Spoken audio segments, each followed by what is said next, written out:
Hello friends, मेरे channel पर आप सभी का बहुत बहुत स्वागत है। आज हम अलसी के लड्डू बनाएंगे। सर्दियों का मौसम चल रहा है। इस कड़कड़ाती ठंड में हमारे शरीर की प्रतिरोधक क्षमता बढ़ाने के लिए हमें नियमित रूप से अलसी का सेवन करना बहुत ज़रूरी है। और अलसी में बादाम, अखरोट, काजू, इन सबसे ज़्यादा पोषक तत्व होते हैं।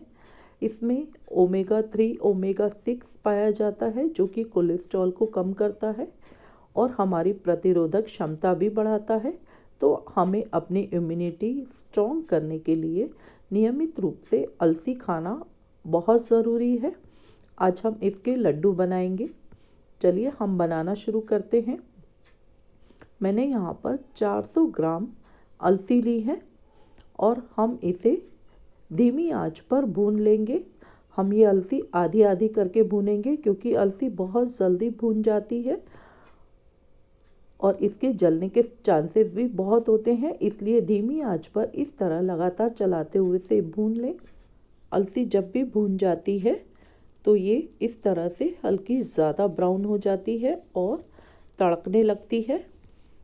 तो ये देखिए, अब ये तड़कना शुरू हो चुकी है। तो अब ये अलसी भून चुकी है और हम चाहें तो इस तरह से हाथ में लेके इसे चेक भी कर सकते हैं।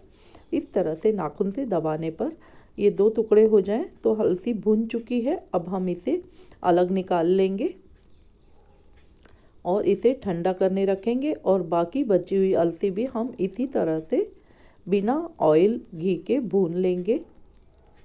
अब ये अलसी पूरी तरह से भुन चुकी है। हम इसे भी निकालकर अलग रख लेंगे और ठंडा होने पे हम इसे पीस लेंगे। अब उसी कढ़ाई में मैं 3 बड़े चम्मच देसी घी डाल रही हूँ और इस घी में हम बादाम भूनेंगे। 200 ग्राम बादाम लिया है मैंने। बादाम को हमें धीमी आंच पर ही भूनना है। तो हम इसे घी में इस तरह से चलाते हुए धीमी आंच पर भून लेंगे और थोड़ा ब्राउन होने पर हम इसे निकालकर अलग कर लेंगे। अब ये बादाम ब्राउन हो चुके हैं। अब हम इसे निकालकर अलग कर लेंगे और इसके ठंडा होने पर हमें इसे दरदरा पीसना है, बहुत ज़्यादा बारीक नहीं पीसना है। अब कढ़ाई में जो तेल है हम उसमें मखाने डालेंगे। मैंने यहाँ पर 400 ग्राम अलसी, 200 ग्राम बादाम और 125 ग्राम मखाने लिए हैं। तो इन मखानों को भी हम आधा आधा करके भून लेंगे। मखाने घी में डालते ही थोड़े से सिकुड़ जाते हैं और इसे हमें धीमी आंच पर इसी तरह से भूनना है और ये भूनने के बाद काफ़ी क्रिस्पी हो जाते हैं।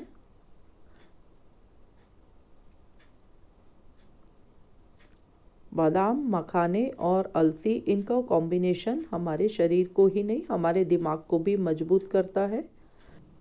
अब ये मखाने भी काफ़ी अच्छी तरह से भून चुके हैं। तो हम इस तरह से एक मखाना तोड़ के देखेंगे। ये देखिए, काफ़ी क्रिस्पी भी हो गए हैं। तो ये अंदर तक सिकना बहुत ज़रूरी है। अब हम ये निकाल कर अलग रख लेंगे और ये बचे हुए मखाने भी उसी तरह से घी में सेक लेंगे। इन मखानों में 1 चम्मच घी और डाल दिया है मैंने और इसे भी धीमी आंच पर सेक लेंगे। अब ये मखाने भी सेक चुके हैं। अब उसी कढ़ाई में मैंने 100 ग्राम नारियल का बुरादा डाल दिया है। सूखा नारियल का गोला लेकर हमने उसका छिलका उतार कर उसे मिक्सी में पीस लिया है। उसके छोटे टुकड़े करके हमने ये मिक्सी में पीसा है। आप चाहें तो मार्केट से भी ले सकते हैं। मार्केट में भी इस तरह से नारियल का बुरादा मिलता है।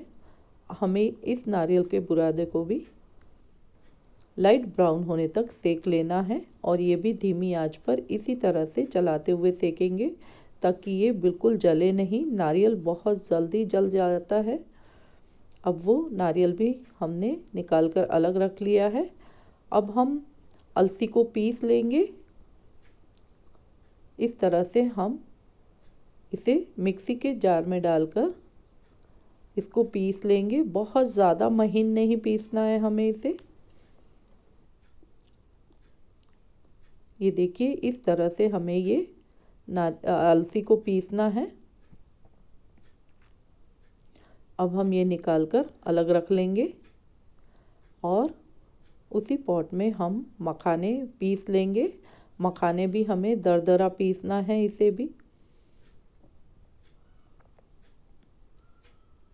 ये देखिए, इस तरह से दरदरा पीस लेंगे। और जो थोड़े से मखाने अलग रखे थे हमने भुने हुए, उसे थोड़ा सा मोटा पीसेंगे इस तरह से, ताकि लड्डू खाने में भी बहुत ही क्रिस्पी और टेस्टी बने। और उसी जार में हमने बादाम डाल दिए हैं और उसे भी हम सिर्फ दरदरा पीसेंगे, बहुत ज़्यादा बारीक नहीं करना है। इस तरह से हम जो ड्राई फ्रूट पीस के लड्डू बनाते हैं वो खाने में भी बहुत टेस्टी होते हैं। अब हम इन सबको मिक्स कर लेंगे। ये मैंने नारियल का बुरादा भी इसमें मिक्स कर दिया है। इन सबको हम मिक्स कर लेंगे। अब हमें इसमें गुड़ ऐड करना है। तो हमने इसके लिए 500 ग्राम गुड़ लिया है। अब ये मिक्स हो चुका है सारा मिक्सचर।